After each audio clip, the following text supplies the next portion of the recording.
Il va s'agir de poulets et de poules, et plus généralement de volailles. Et en l'occurrence, je vais adopter une perspective plutôt historique. Et comme en fait le sujet est très riche, ce que j'ai découvert récemment, eh bien, il est possible que vous ayez la suite et la fin seulement la semaine prochaine. Voilà. Il sera question aussi de séquençage génétique, génomique, en l'occurrence, de la poule. Et donc, genome mapping en anglais. Et je ne vais pas tarder à commencer, sauf si vous me signalez sur le chat qu'il y a un problème ou une urgence. Merci Arnaud, c'est Elisabeth. Juste pour te dire, Marion doit doit s'installer sur Skype à partir de son ordi pour brancher les différents écouteurs. Donc Oui. voilà, elle m'appelle, nous commençons, je te fais signe dès qu'elle est. D'accord, merci.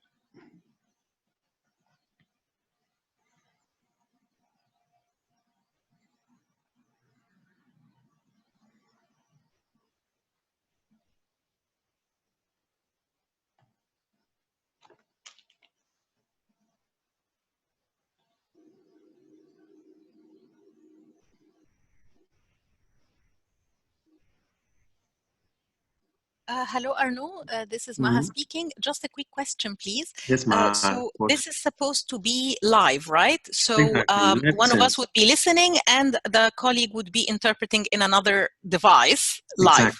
Exactly. Fantastic. I got it. Absolutely. Thank you. Thank you.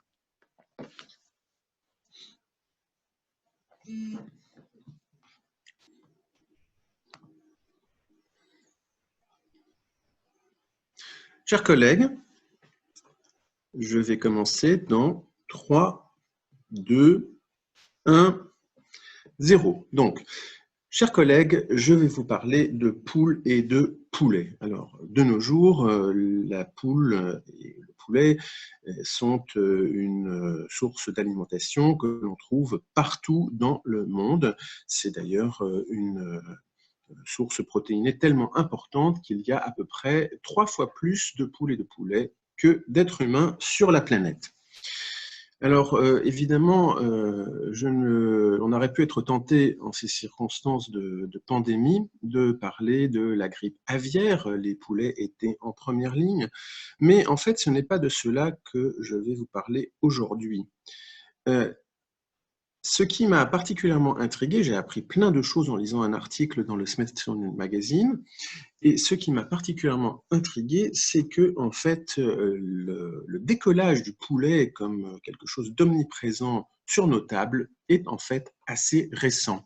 Il a fallu attendre l'élevage de masse pour que le poulet devienne quelque chose que l'on trouve partout dans le monde, dans n'importe quel pays, que ce soit aux États-Unis ou en Chine, avec d'ailleurs d'intéressants allers-retours dont je vous parlerai peut-être.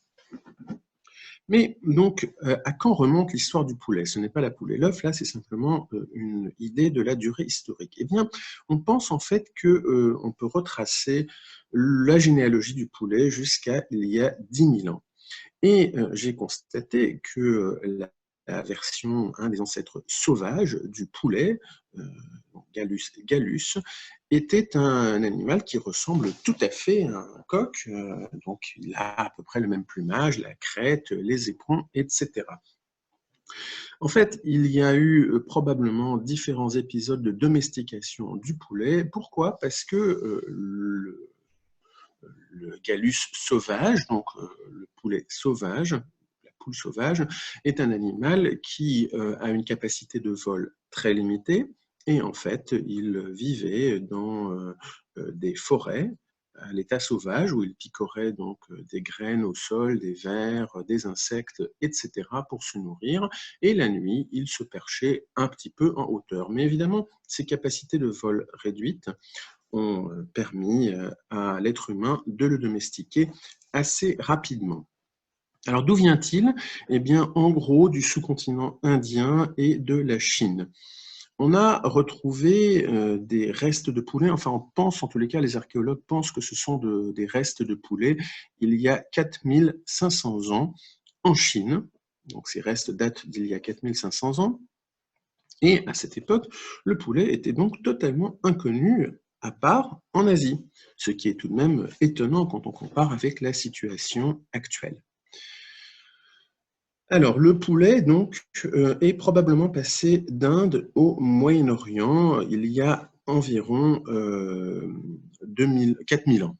Donc, les premiers restes, je l'ai dit, 4500 ans avant notre ère, et donc, il y a 4000 ans, pardon, donc 2000 ans avant notre ère, les premières poules commencent à voyager, à être exportées grâce aux routes commerciales qui étaient déjà tout à fait au point. L'animal arrive donc au Moyen-Orient et ensuite, environ 250 ans plus tard, parce que tout cela ne va quand même pas très vite, en Égypte. Alors, ce qui est extraordinaire, c'est que les Égyptiens ont essayé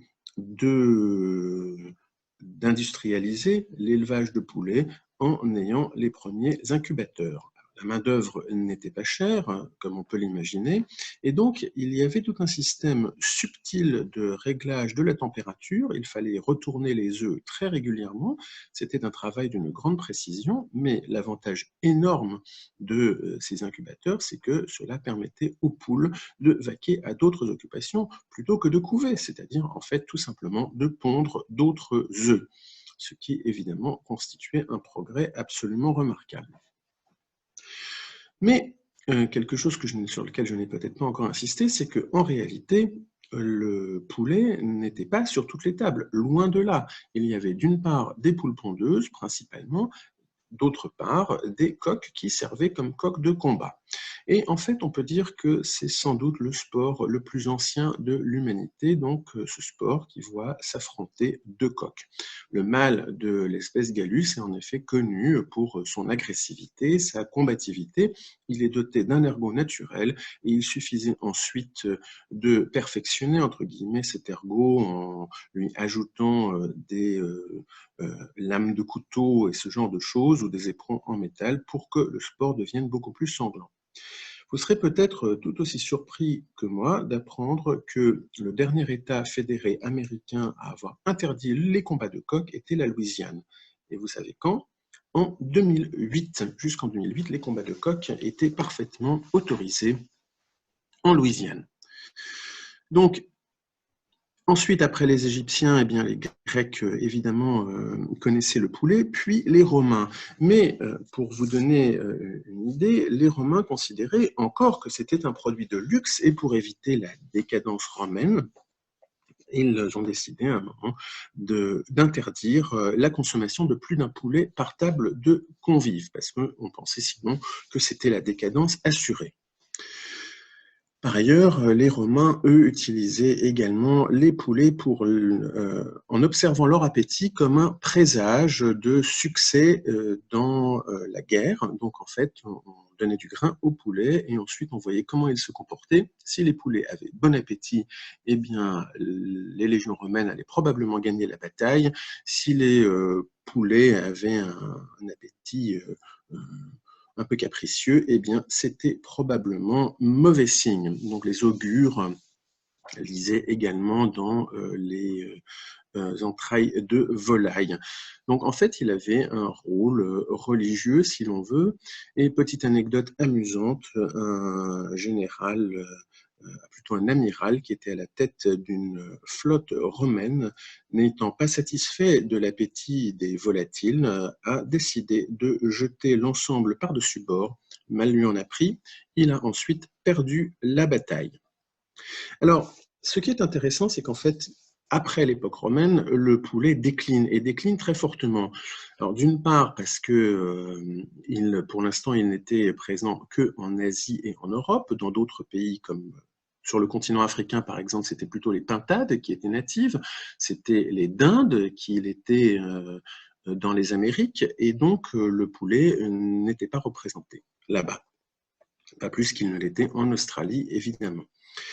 Et donc, au Moyen-Âge, eh bien, le poulet a perdu de son intérêt et c'est en fait ce qu'on trouvait sur les tables, c'était d'autres volailles, c'était davantage les faisans, par exemple, ou encore d'autres oiseaux, mais pas les poulets.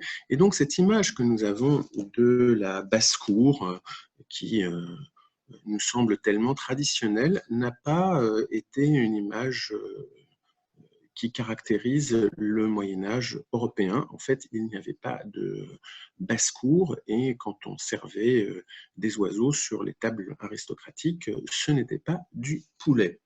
Alors, je vois en fait que je n'ai guère plus de temps. Je ne vous ai pas parlé du séquençage du génome du poulet. Celui-ci a eu lieu de manière complète en 2004 et en fait le poulet là est devenu une véritable star puisque c'était le premier animal domestiqué à avoir une reconstitution génomique complète, enfin donc un séquençage complet, le premier oiseau et donc on peut dire que c'était à ce titre le premier descendant de dinosaures dont on étudiait le génome de manière extrêmement complète. Mais bon, étant donné que nous avons décidé de faire des discours de 10 minutes, je vais m'arrêter là et je vous parlerai de séquençage génomique du poulet la prochaine fois. Je vous remercie pour votre attention.